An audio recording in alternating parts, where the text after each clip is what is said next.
Prime Minister Narendra Modi will be releasing the BJP's manifesto for Lok Sabha elections at 11 a.m. this morning. All eyes will be on that. The entire top leadership of the BJP is set to be present during the manifesto release. What can one expect? What is likely to happen? Parikshit joins us on the phone line with all that and more. Good morning, Parikshit. Good morning. What we are hearing from our sources in the BJP is that the Prime Minister and the top leadership of the BJP will give an account of the work done by the party and the government in the last 5 years. They will say that most of the promises that were made in the 2014 manifesto have been implemented, and that's why this is a government that delivers, which is decisive as well. Following that, there would be a roadmap that would be shared by the Prime Minister and the BJP leaders as to how to boost the economy. Over the last few months, we've seen an attack from the opposition on the issue of economic growth, manufacturing, jobs, farmers' distress. So the Prime Minister and the BJP could lay out a vision as to how they plan to increase job growth in the country and how to relieve the stress of farmers in different parts of the country. Remember, the BJP has always said that loan waivers are not an ultimate solution. We have been asking our sources whether there would be a counter to the Congress's minimum income guarantee scheme.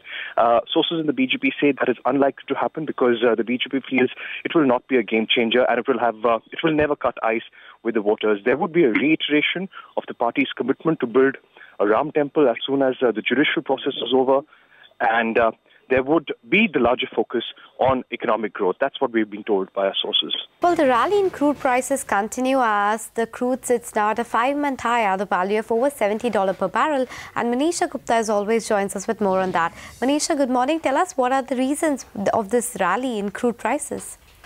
Well, morning. Thank you so much for that. Yes, we have seen the run-up in the crude oil prices continue, now trading at a 5-month highs, and we are trading above critical resistance level. $70 per barrel has been cleared by the Brent prices, and the U.S. is anyway holding above $63 per barrel with nearly 40% gains in this year now.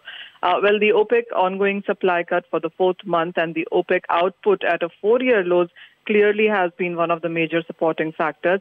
And you also are reading more about U.S. sanctions on Iran and Venezuela.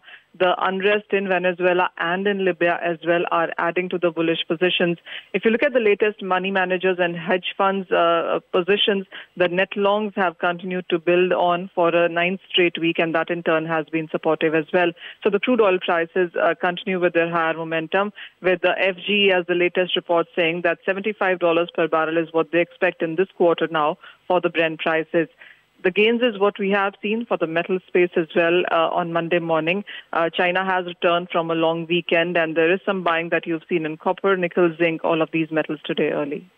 All right, Manisha, thanks a lot for that. So most definitely we'll keep an eye out on how the metals pan out, and crude, of course, which has crossed $70 per barrel. For the F&O space, remember, after a couple of days of mild sell-off from record highs, the Nifty bounced back on Friday, and along with the Nifty's bounce, it was also the FII purchase which came in. Remember, on Wednesday and Thursday, we saw the FII sell close to around 1,300 crores in cash market, mild skimming off after the big rally, and then they returned to buy in the cash markets on Friday. The Nifty futures premium has expanded to 95 points, so that means that the FIs are also buying in index futures, and that is what came about as well. So on Friday's trading session, there was a 632 crore worth purchase coming in index futures by the FIs, and that has increased their long exposure, which was at 68% at the start of the series, to about 71%. So the FIs very optimistic from the index futures perspective.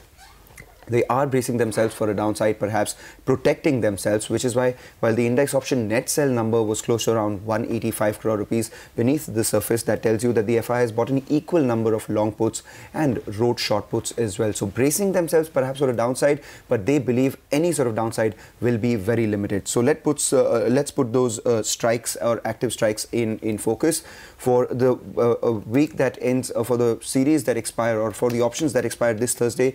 Maximum open interest is at the 11,600 put and the 11,700 call. The 11,600 put saw a fair amount of writing, 14 lakh shares added on Friday's trading session for the premium of 32 rupees. That's telling you 11,570 to 11,600 would be a fair amount of support, and 11,700 call saw some writing as well for a premium of 60 rupees. That's telling you the record high number of 11,760 could be a bit of a hurdle. In terms of stocks, the only one that I'm watching out for is DHFL. big move coming on Friday's trading session. It enters F&O band. Okay, Mangalam, thank you so much for that. But with that, we are completely out of time on this edition of Power Breakfast. Bazaar Morning Call comes up next.